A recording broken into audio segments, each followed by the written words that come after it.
نے ڈانس ثابت کر دیا. تو اس قسم کے علم والوں کا دنیا کے اندر کوئی اعتبار نہیں ہوتا ہے. میرے ہاں کیا اعتبار ہوگا؟ اس لیے جلوس محمدی یا جشن محمدی کے سلسلے میں کسی قسم کا ایک عمل یہ کلام الہی سے ثابت نہیں ہے، کوئی آیت اس کے اندر موجود نہیں ہے. سردار خان صاحب، محترم انیس ندوی صاحب نے آپ کے سوال کا جواب دیا، ہم ان کے شکر گزار ہیں. رائے پور سے نکت صاحبہ نے نعت کی فرمائش کی تھی. انشاءاللہ جس وقت ہم رخصت لیں گے تو اس وقت نعت مبارک کی درخواست کریں گے آفرین سے. حبیب الرحمان انصاری صاحب ہیں جو حضور کی طرز زندگی سے متعلقہ ایک سوال کرنا چاہتے ہیں کہ ان کا رویہ کیا تھا خاص طور سے ان لوگوں کے ساتھ جو اہل ایمان نہیں تھے. مختصر جواب چاہتے ہیں. آپ کا ان کے ساتھ نہایت نرم اور محبت کے بھرا ہوا انداز تھا. ایک موقع کی بات ہے کہ کچھ لوگ مشرکین جو قیدی کی شکل میں لائے گئے اور ان کو بہت زیادہ رسیوں میں باندھ کر ڈال دیا گیا، تو جو باندھے گئے تھے ان کی کراہ نکل رہی تھی. تو آپ صلی اللہ علیہ وسلم رات بھر نہیں سو سکے. آپ رات بھر نہیں سو سکے. اس لیے آپ ہر انسان کے ساتھ نہایت نرم اور بڑے محبت سے بھرے ہوئے لہجے میں اور زندگی کا پیکر بنا کر ملا کرتے تھے. آپ بہت شکریہ انیس صاحب. ایک اور میں سوال شامل کرنا چاہتا ہوں. کئی دفعہ یہ سوال میں درج کر چکا ہوں. قاضی ارشد صاحب ہیں. قاضی ارشد صاحب آندھر پردیش سے پوچھنا چاہتے ہیں کہ بہت سے مسالک اور مکاتب ہیں، بہت سے نظریات ہیں، اہل سنت ہیں، اہل حدیث ہیں اور دوسرے بھی جو بھی ہمارے مسلک ہو سکتے ہیں. سب لوگ نماز ادا کرتے ہیں، اپنے اپنے طور سے سب نماز ادا کرتے ہیں، لیکن کس کے پیچھے نماز ادا کرنی چاہیے اور کس طریقے سے بہتر نماز ادا ہو سکتی ہے؟ تو ظاہر ہے کہ میں جیسے عرض کر چکا ہوں کہ ہمارا یہ جو مخصوص پروگرام ہے اس کا قطعی مقصد یہ نہیں ہے کہ کسی مخصوص نظریے کی ہم تقلید کریں یا اس کو فروغ دیں. ہم چاہتے ہیں کہ ہمارے جو جوابات ہوں وہ اسلام کی روشنی میں ہوں اور شریعت کی روشنی میں ہوں. تو ہم آپ سے درخواست کریں گے انیس صاحب کہ کیا جواب ہو سکتا ہے اس اہم سوال کا؟ جی، اس سلسلے میں آپ سے عرض کرنا چاہتا ہوں، اپنے ناظرین سے بھی عرض کرنا چاہتا ہوں. وہ یہ کہ ہمارے محلوں میں اور ہمارے شہروں میں کیا برپا ہے اور کیا ہو رہا ہے، میرا علم اور قرآن مجید اور شریعت اور حدیث نبوی اس سے 100% لا تعلقی کا اظہار کرتی ہے. اگر آپ اس روشنی میں یہ بات پوچھ رہے ہیں تو میرے پاس اس کا کوئی جواب نہیں ہے.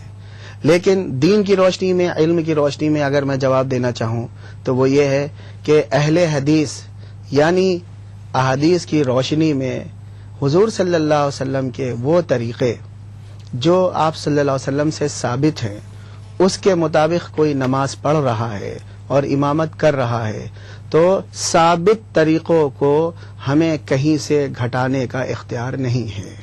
تو یاد رکھیے، آپ کے ہمارے محلوں میں کیا ہو رہا ہے اس سے ہم سے کوئی لینا دینا نہیں. لیکن علمی اعتبار سے دین کی روشنی میں اہل حدیث حضرات جس طریقے پر نماز ادا کرتے ہیں وہ علمی اعتبار سے مستند ہیں اور وہ منقول ہیں اور وہ ثابت ہیں. اس لیے ایسے کسی شخص کے پیچھے ہم نماز پڑھ سکتے ہیں جن کو آپ اہل حدیث کہہ رہے ہیں. اسی طرح اہل سنت کا تعلق ہے. اہل سنت سے مراد وہ لوگ جو رسول اللہ صلی اللہ علیہ وسلم کے طریقے پر ہیں اور آپ کے اس پر ہیں. لہذا ہمیں بھی ایسے تمام لوگوں کے ساتھ اچھا رویہ اور اچھا انداز اختیار کرنا چاہیے. اس میں یہ بات کہیں سے نہیں لانی چاہیے کہ ہم ان کے پیچھے نماز نہیں پڑھ سکتے ہیں. بہت شکریہ محترم انیس ندوی صاحب.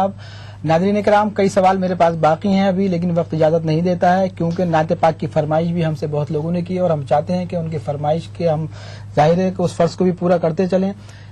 سب سے پہلے میں شکریہ ادا کرنا چاہتا ہوں اپنے مہمان خاص محترم انیس ندوی صاحب کا کہ انہوں نے ہمارے اسٹوڈیو میں آنے کی زحمت گوارا کی اور ہمارے اس پروگرام کو وقار و معیار عطا کیا. میں شکر گزار ہوں آفرین بانو کا کہ وہ بھی ہمارے اسٹوڈیو تشریف لائیں اور انہوں نے نعت پاک پیش کرنے کی سعادت حاصل کی. تو آئیے ناظرین کرام، چلتے چلتے ایک بار پھر آفرین سے کہیں کہ وہ نعت پاک کی سعادت حاصل کریں. مجھے اس خوبصورت موقع پر دو شعر یاد آ رہے ہیں کہ یہ صبح و شام یہ دنیا کا نظام ان کا، یہ صبح و شام یہ دنیا کا نظام ان کا، زمین سے آسماں تک رحمتوں کا اہتمام ان کا، زمین سے آسماں تک رحمتوں کا اہتمام ان کا. سلیقہ ہی نہ ہو گر مانگنے کا تو یہ ممکن ہے، سلیقہ ہی نہ ہو گر مانگنے کا تو یہ ممکن ہے، وگرنہ ٹھوکرے کھائے جہاں میں اور غلام ان کا. تو آئیے ان دو اشعار کے ساتھ ایک بار پھر ہم گزارش کرتے ہیں آفرین بانو سے کہ وہ ہماری اس مقدس محفل میں ایک بار پھر نعت پاک پیش کرنے کی سعادت حاصل کریں.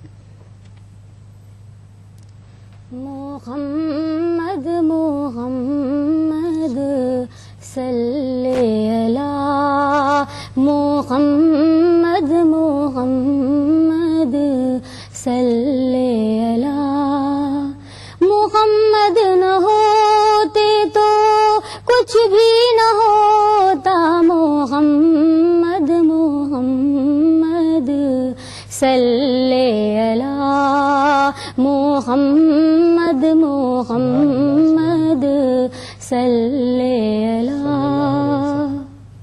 یہ شمس و قمر اور یہ روشن ستارے یہ دریا یہ جنگل کوثر سارے یہ شمس و قمر اور یہ روشن ستارے یہ دریا یہ جنگل کوثر سارے زمین آسماں کے یہ دلکش نظارے محمد کے صدقے خدا نے اتارے محمد محمد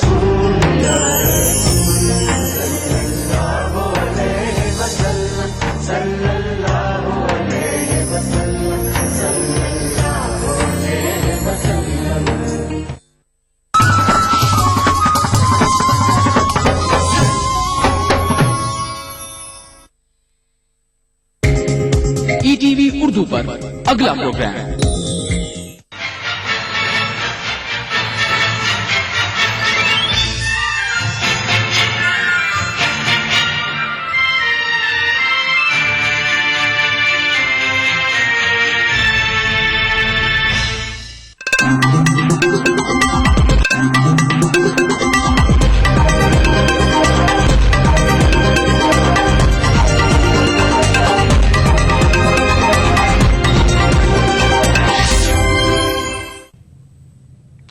آداب ETV اردو نیوز میں آپ کا خیر مقدم ہے اور آپ دیکھ رہے ہیں خبرنامہ۔ سب سے پہلے ہیڈ لائنز پر ایک نظر۔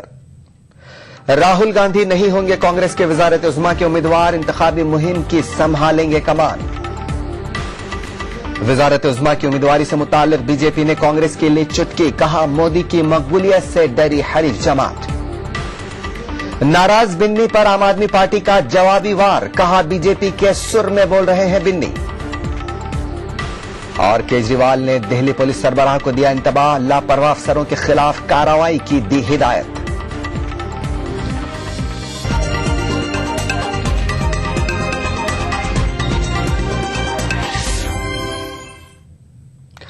لوک سبھا انتخابات کے لیے کانگریس وزارت عظمیٰ کے عہدے کے لیے اپنے امیدوار کے نام کا اعلان نہیں کرنے جا رہی ہے۔ یہ فیصلہ کانگریس ورکنگ کمیٹی کے ایک اہم میٹنگ میں کیا گیا۔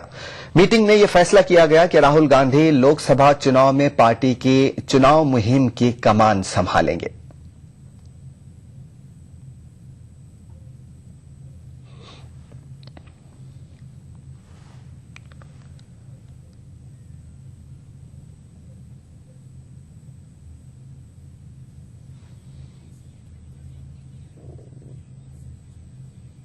सारी चर्चा के बाद एक आम सहमति बनी कि कांग्रेस अध्यक्ष ने यह भी घोषित किया कि जो अगला चुनाव अभियान है वो राहुल गांधी के ही नेतृत्व में होगा।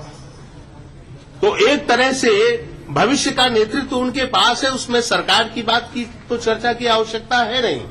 उस सहमति के आधार पर यह तय हुआ जो कल अखिल भारतीय कांग्रेस कमेटी की बैठक में जब प्रस्ताव आएगा तो उसमें स्वीकार किया जाएगा। लेकिन चूंकि आज कार्य समिति में वो चर्चा हुई है, इसलिए मैं वो एक वाक्य आपको बता रहा हूं जो निष्कर्ष रूप में हमारे प्रस्ताव का हिस्सा कल होने जा रहा है कि कांग्रेस कार्य समिति की यह बैठक घोषणा करती है कि 2014 का चुनाव अभियान श्री राहुल गांधी के नेतृत्व में संपन्न होगा। और ये प्रश्न अनावश्यक है क्योंकि इससे पहले भी कैंपेन कमेटी बनती रही है, उसका अध्यक्ष कोई न कोई होता रहा है। पिछली बार कांग्रेस अध्यक्ष स्वयं थी। कांग्रेस वर्किंग कमेटी की मीटिंग में बेशतर अरकान ने राहुल गांधी को वजारत उज़्मा के लिए पार्टी की जानिब से उम्मीदवार के तौर पर पेश किए जाने का जोरदार मुतालबा किया। Party general secretary Janardan Dwivedi के मुताबिक सोनिया गांधी ने पार्टी के इंतखाबात से कबल वजारत उज़्मा के उम्मीदवार का ऐलान नहीं करने के उसूल से पीछे हटने से इनकार कर दिया है। कांग्रेस के प्रधानमंत्री सोनिया प्रधानमंत्री नाम की बात, उन्होंने आज भी ये कहा कि मैंने पहले भी कहा है कि उपयुक्त समय पर इन विषयों पर निर्णय लिया जाएगा।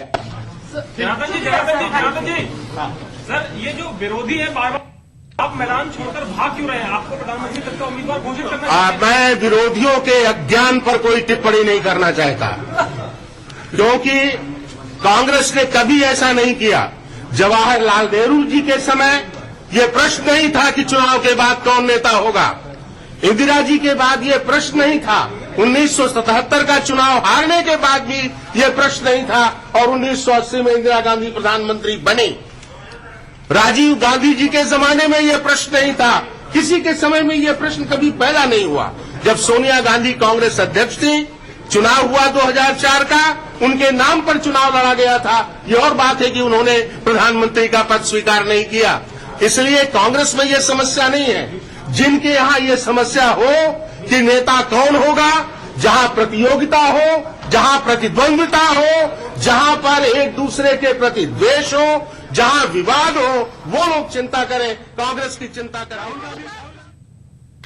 वहीं बीजेपी ने कांग्रेस की चुटकी ली है। बीजेपी के मुताबिक कांग्रेस नरेंद्र मोदी के मकबूलियत से खौफजदा है, इसीलिए राहुल गांधी को वजारत उज़्मा का उम्मीदवार नहीं बनाया गया।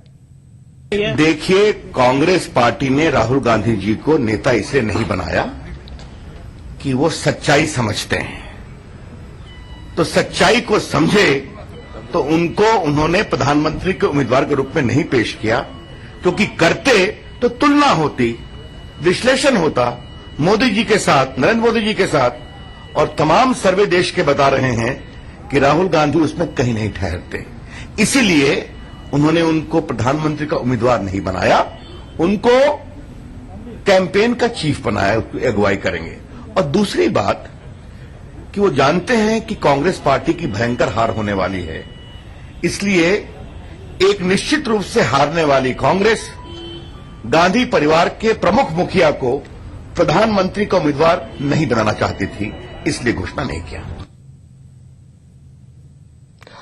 आम आदमी पार्टी के रुकन असेंबली विनोद कुमार बिन्नी के जरिए पार्टी पर लगाए गए इल्जामात पर पार्टी ने जवाबी हमला किया है। आम आदमी पार्टी के लीडर योगेंद्र यादव का कहना है कि विनोद कुमार बिन्नी जब बोल रहे थे तो ऐसा लग रहा था गोया वो बीजेपी का तहरीर करदा बयान पढ़ रहे हैं। आम आदमी पार्टी के रुकन असेंबली विनोद कुमार बिन्नी ने बागिया तेवर दिखाते हुए एक प्रेस कॉन्फ्रेंस से खिताब किया और अरविंद केजरीवाल पर निशाना साधा। बिन्नी के प्रेस कॉन्फ्रेंस के चंद घंटे बाद आम आदमी पार्टी की भी एक प्रेस कॉन्फ्रेंस मुनक्कद हुई। इसमें बिन्नी के इल्जामात पर हैरत का इजहार किया गया। आम आदमी पार्टी के लीडर योगेंद्र यादव ने विनोद कुमार बिन्नी पर बीजेपी के सुर में बोलने का इल्जाम लगाया। योगेंद्र यादव ने बिन्नी की प्रेस कॉन्फ्रेंस के हवाले से कहा कि विनोद कुमार बिन्नी ऐसे बोल रहे थे जैसे वो बीजेपी की लिखी तहरीर पढ़ रहे हों। उन्होंने कहा कि पार्टी पर बेबुनियाद इल्जामात आयद करने पर विनोद कुमार के खिलाफ तादीबी कार्रवाई की जाएगी। उनकी बात सुन के दुख इसलिए भी हुआ कि ऐसा लगा कि वो किसी और की दी हुई स्पीच पढ़ रहे हैं। हाथ में कागज थे और ये स्पीच, जैसा आप सबको भी लगा होगा, ये स्पीच में लगभग वो सारे मुद्दे थे जो विपक्ष के नेता हर्षवर्धन जी ने सदन में उठाए थे और उसके बाद वो सड़क पे भी उठाते रहे। इससे कबल विनोद कुमार बिन्नी ने यह इल्जाम लगाया था कि दिल्ली के वजीर आला अरविंद केजरीवाल एक डिक्टेटर की तरह काम कर रहे हैं। विनोद कुमार ने मजीद ये इल्जाम लगाया कि आम आदमी पार्टी ने पानी और बिजली के ताल्लुक से अवाम से जो वादे किए थे वो पूरे नहीं किए हैं। इस मंच से मैंने बोला, अरविंद भाई ने बोला, जितने हमारे वक्ता थे उन्होंने बोला, ये बोला 700 लीटर स्वच्छ पानी हर घर तक पहुंचेगा। लेकिन बहुत चतुराई से बात जोड़ दी गई कि 701 लीटर जैसे ही होगा उस पर पूरा पानी उस आदमी को देना पड़ेगा।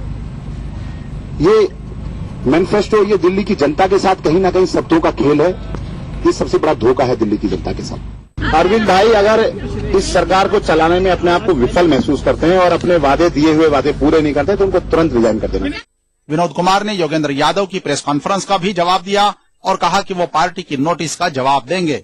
आने वाले 10 दिन के अंदर अन्ना जी वाला जन लोकपाल जो दिल्ली में आपने प्रॉमिस किया था 15 दिन के लिए, आज 19 दिन हो गए सरकार बनने के बाद, अगर वो अगले 10 दिन में आप नहीं पारित करेंगे विशेष अधिवेशन बुलाकर, विशेष सत्र बुलाकर, तो हम 27 तारीख से इस आम आदमी पार्टी के खिलाफ जंतर मंतर पे अनिश्चितकाल के धरने पे बैठे। 39 साल विनोद कुमार बिन्नी दिल्ली के लक्ष्मीनगर असेंबली हलके की नुमाइंदगी करते हैं। दिल्ली में रियासती काबीना की तश्कील के मौके पर भी बिन्नी ने बागियाना तेवर दिखाए थे, लेकिन उस वक्त आम आदमी पार्टी उन्हें समझाने बुझाने में कामयाब हो गई थी। Bureau report, ETV news. Kejriwal की क़यादत में दिल्ली की आप हुकूमत ने दिल्ली पुलिस के खिलाफ मोर्चा खोल दिया है। दिल्ली के 2 वजीरों के साथ दिल्ली पुलिस के सलूक के पस मंजर में वजीर आला केजरीवाल ने कहा है कि जब वजीरों के साथ पुलिस का ऐसा बर्ताव है तो अवाम के साथ उसके रवैये के बारे में आसानी से अंदाजा लगाया जा सकता है। उन्होंने पुलिस कमिश्नर को जिम्मेदारी समझने को कहा। गुज़िश्ता रोज वजीर कानून सोमनाथ भारती गैर कानूनी कामों की रोकथाम का पता लगाने निकले थे, लेकिन एक मकाम पर उन्होंने पुलिस हुक्काम को कार्रवाई करने की हिदायत दी, लेकिन पुलिस ने उनकी एक नहीं सुनी।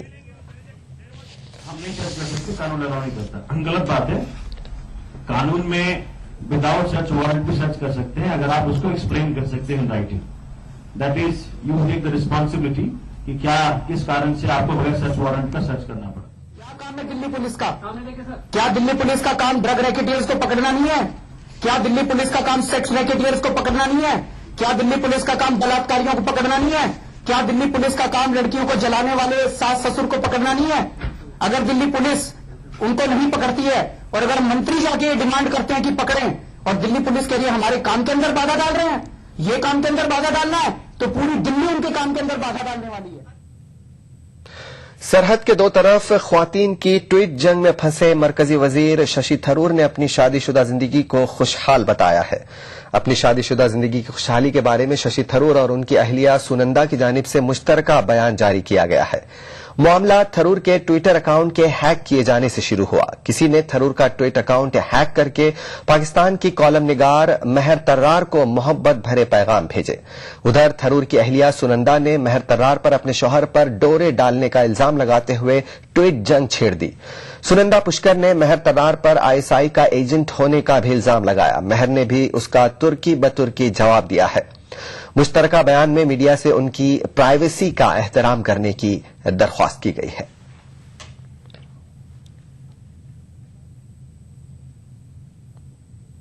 सन 2008 के बटला हाउस इनकाउंटर केस में मुजरिम ठहराए गए शहजाद अहमद की जमानत अर्जी को दिल्ली हाईकोर्ट ने मुस्तरद कर दिया है। अदालत ने कसूरवार ठहराए जाने और उम्र कैद की सजा दिए जाने के फैसले के खिलाफ उसकी अपील को मंजूर कर लिया। जस्टिस पीके भसीन और जस्टिस जेआर मुधा की बेंच ने 25 साला शहजाद की जमानत अर्जी को ठुकरा दिया। शहजाद को 30 जुलाई सन 2013 को उम्र कैद की सजा सुनाई गई थी। शहजाद को दिल्ली पुलिस के इंस्पेक्टर एमसी शर्मा को 19 सितंबर सन 2008 को बटला हाउस के एक फ्लैट पर छापे के दौरान कत्ल करने और 2 पुलिस अहलकारों को जख्मी करने का कसूरवार ठहराया गया था। पुलिस टीम ने 13 सितंबर को दिल्ली में हुए सिलसिलेवार धमाकों के मुलजिमीन की तलाश में बटला हाउस के उस फ्लैट पर छापा मारा था।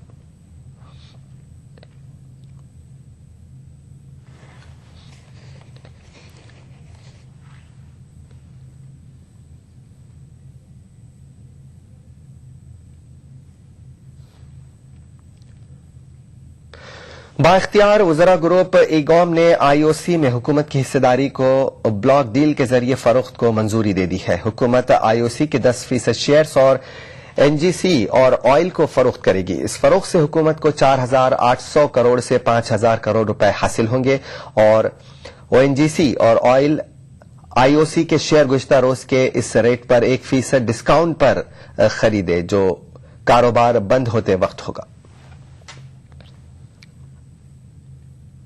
डेनमार्क की खातून सयाह की इस्मत दरी के सिलसिले में गिरफ्तार 2 अफराद को 3 रोज के लिए पुलिस तहवील में दे दिया गया है। बुध के रोज उन्हें गिरफ्तार किया गया था। आज उन्हें एडिशनल मेट्रोपॉलिटन मजिस्ट्रेट सुधांशु कौशक की अदालत में पेश किया गया। पुलिस ने मुलजिमीन को 7 रोज की तहवील में दी जाने की मांग की थी। गुज़िश्ता मंगल को पहाड़गंज इलाके में होटल के रास्ते से भटकी डेनमार्क की खातून सयाह की इस्मत दरी की गई थी। मुतासिरा खातून ने पहाड़गंज पुलिस स्टेशन में शिकायत दर्ज कराई थी। शिकायत दर्ज कराने के बाद मुतासिरा खातून वतन लौट गई थी। اس کے ہندوستان دورے کا وہ آخری روز تھا۔ مغربی بنگال کے مالدہ ضلع اسپتال میں 48 گھنٹوں کے دوران 9 بچوں کی موت ہوئی ہے۔ فوت ہونے والے بچوں میں 6 نومولود ہیں۔ مرنے والے بچوں کا تعلق مغربی بنگال کے دیناج پور سے ہے۔ مالدہ میڈیکل کالج کے وائس پرنسپل نے بچوں کی اموات پر دکھ کا اظہار کیا ہے۔ بچوں کی موت کی وجہ شدید ٹھنڈ بتائی جاتی ہے۔ رانچی میں واقع اسلام نگر علاقے میں 3 سال پہلے حکومت کی ایما پر بلڈوزر چلائے گئے تھے۔ تب سے لے کر آج تک یہاں رہنے والوں کو مکان کی چھت تک نصیب نہیں ہے۔ سردی کا ستم ان لوگوں پر کس طرح قہر ڈھا رہا ہے، آئیے آپ خود ہی دیکھیے۔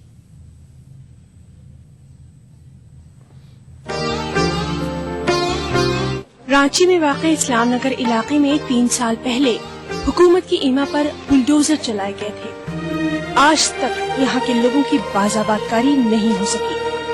کڑاکے کی سردی اسلام نگر کے جھونپڑوں پر قہر بن کر ثابت ہو رہی ہے۔ عابدہ خاتون جو کہ چائے کی دکان چلاتی تھی، سردی کے سبب موت کی آغوش میں چلی گئی۔ اب کڈنی کے مرض میں مبتلا عابدہ کے شوہر کو فکر کھائے جا رہی ہے تو صرف اس بات کی کہ ان کے 3 بیٹیوں اور 2 بیٹوں کی پرورش آخر ہوگی کیسے۔ ڈاکٹر جو لے گئے تھے انجمن پہلے لے گئے تھے، تو وہاں سے پھر مطلب نہیں ٹھیک ہوا تو پھر صدر ہاسپٹل لے گئے تھے، تو وہاں سے 2-3 دن میں رکھا، اس کا بعد بولا ٹھیک ٹھاک ہے لے جاؤ، سب یہ حادثہ ہوا ہے۔ گھر میں 2 لڑکا ہے، 2 لڑکی بھی ہے، 3 لڑکی ہے، 2 لڑکا ہے اور 2 ہم لوگ تھے۔ آپ کی بھی طبیعت خراب ہے؟ ہاں، کڈنی کے ڈیفینٹ ہے۔ آپ تو کہیں کچھ کام نہیں کرتا؟ نہیں۔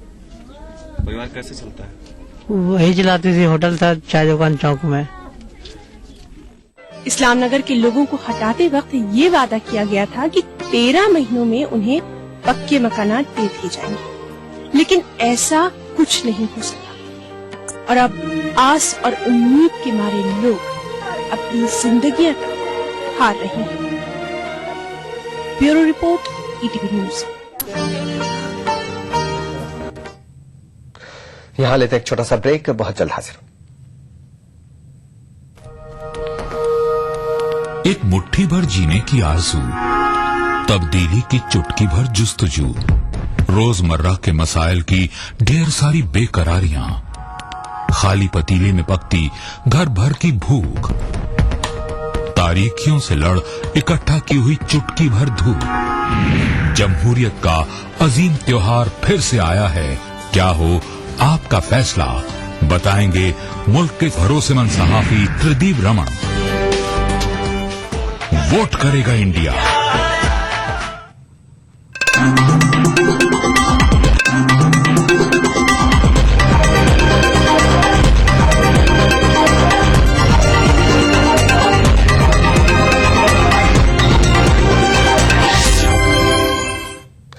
بریک کے بعد خبرنامے میں ایک بار پھر آپ کا خیر مقدم ہے۔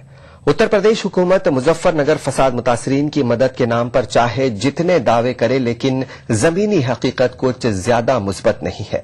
ملی اور سماجی تنظیموں کی مدد سے لوگوں کو سر چھپانے کی جگہ تو مل گئی ہے، لیکن اب ان کے سامنے سب سے بڑا مسئلہ روزگار کا ہے۔ مظفر نگر کے کھامپور گاؤں میں جمعیت علماء کی مدد اور گاؤں کے لوگوں کی کوششوں سے ایک کالونی بن کر تیار ہوئی ہے۔ اس کالونی میں تقریباً 150 خاندانوں کو آسرا ملا ہے، لیکن اپنے گھروں، کھیت کھلیان اور مویشی سے ہاتھ دھونے والے ان متاثرین کے لیے سب سے بڑا مسئلہ روزگار کا ہے۔ روزمرہ کی ضروریات پوری کرنے کے لیے سب سے زیادہ دشواری کا سامنا اگر کسی کو ہے تو وہ ہیں خواتین اور بچے، جن کے چہروں پر یہ کرب واضح طور پر دیکھا جا سکتا ہے۔ میں یہ کرتے ہیں جی، محنت باڑی کرتے تھے، کوئی یہ دکانوں پتہ چادر ودر لے کے بیچتے تھے۔ ہاں، اب کیا کر رہے ہیں؟ اب جب یہاں سے اب کچھ نہیں کر رہے جی، محنت کر رہا میرا تو لڑکا یہاں ان کا یہ روانے کے تیلی ان کا لگ رہا جی۔ یہ گھر دے دیا میں، بس اپنا ان کو کرو کھاؤ۔ تو کیا کرتی ہیں پھر آپ کام؟ اب تو ہم تو کچھ نہیں کر رہے جی، تو کیسے خرچہ چل رہا ہے؟ بس یہ ذرا مرا سا کچھ کرنا ہے، جب کر یہاں سے محنت باڑی، اور کیا مزدوری؟ ہاں مزدوری کر رہے جی۔ अपने आबाई गांव से दूर दराज इलाके में पनाह लेने वाले ये लोग पेट की आग बुझाने के लिए मजदूरी करने पर मजबूर हैं। कुछ लोग छोटे मोटे ठेले लगाकर 2 वक्त की रोटी का इंतजाम कर रहे हैं। वहाँ पे क्या काम करते थे? तो ये फेरी का काम करते थे जी, कपड़े का। अच्छा, ठीक ठाक चल रहा था वहाँ में? हाँ जी, अच्छा चल रहा था काम जी। अब यहाँ पे क्या कर रहे हो आप अपनी रोजी रोटी के लिए? कुछ नहीं, आपको मिल गया। हाँ जी। लेकिन अभी रोजी रोटी के लिए क्या रोज आप करते थे? कुछ नहीं जी, बस यही काम कर रहे थे, बस बैठे। क्या काम कर रहे हैं? पान लगा रहे जी, और परचून की दुकान छोटी खोल रखी जी, बस उसमें चल रहा है जी। बस परिवार हो जाती है आमदनी, काम चल जाता है? नहीं जी, कहाँ पे चलता है। 150 रुपए बनते हैं, बस उसमें अपना गुजारा कर लेते हैं बस। नफरत की आग ने हजारों लोगों की जिंदगियां बर्बाद कर दी। गमों के बोझ से निढाल ये मुतासरीन नए सिरे से जिंदगी की शुरुआत करना चाहते हैं, लेकिन हालात इनकी पैरों की बेड़ी बने हुए हैं। मेरे पीछे का ये सारा हिस्सा कुछ वक्त पहले तक सिर्फ एक खेत था, लेकिन नवंबर में यहाँ पे मकानों की तामीर का काम शुरू हुआ और अब 4 महीने बाद यहाँ पे 150 ऐसे कुनबे हैं जो इन मकानों में हैं। 150 तकरीबन मकान यहाँ बन चुके हैं जमीयत उलमा हिंद की कोशिशों से, लेकिन ये वो दहशत है जिसकी वजह से यहाँ पर रहने वाले अपने गांव, अपने घरों को वापस जाना नहीं चाहते। वो यहीं पर अपनी जिंदगी बसर कर रहे हैं। जमीयत उलमा या इस जैसी दूसरी समाजी तंजीमों ने इनकी मदद करके इनको यहाँ मकान तो दे दिया, छत और आसरा तो दे दिया, लेकिन अभी भी ये रोजमर्रा की जिंदगी जीने के लिए, अपनी रोजी रोटी के लिए बहुत मशक्कत कर रहे हैं। कैमरा पर्सन वसीम अहमद के साथ Tanzeer Ansar, ETV news, Khampur, Muzaffarnagar.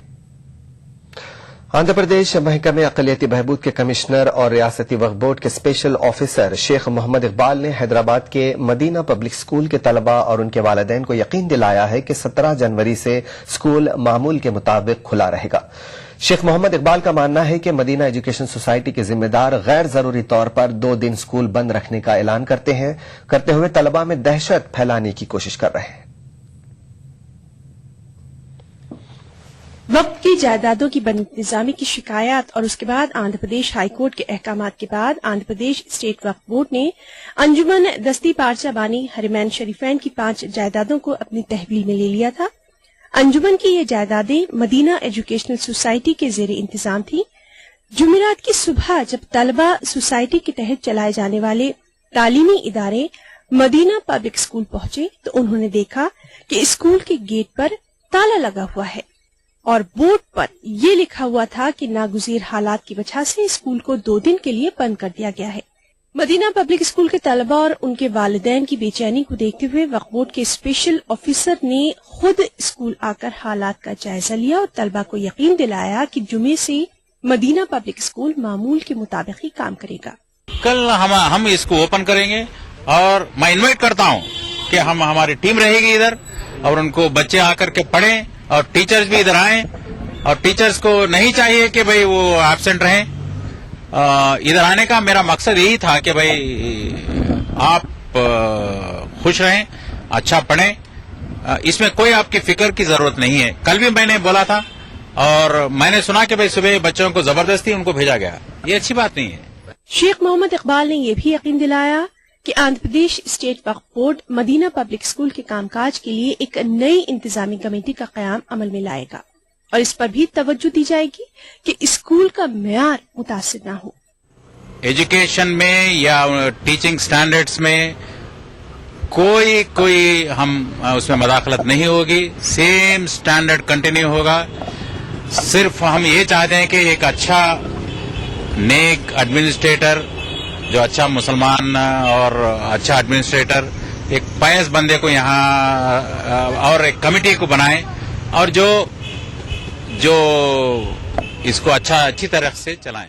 Special officer Andhra Pradesh वक्फ बोर्ड शेख मोहम्मद इकबाल, जो कि IPS ऑफिसर भी हैं, उन्होंने ये इरादा जाहिर किया कि वो रियासती वक्फ बोर्ड की कब्जाशुदा इमारतों को दोबारा वक्फ के जेर इंतजाम लाने के लिए हर मुमकिन कोशिश करेंगे।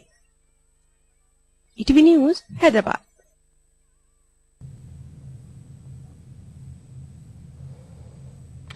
اردو صحافی ضمیر احمد ضمیر کی تالیف کردہ multilingual dictionary of the Quran اپنی نوعیت کی منفرد ممتاز قرآنی ڈکشنری ہے. اس سے قرآن پڑھنے والوں کو آسانی فراہم ہوگی. ان خیالات کا اظہار مقررین نے دہلی میں منعقدہ تقریب رسم رونمائی میں کیا. قرآن کریم میں بعض الفاظ مختلف مقامات پر مختلف معنوں میں استعمال ہوئے ہیں، تاہم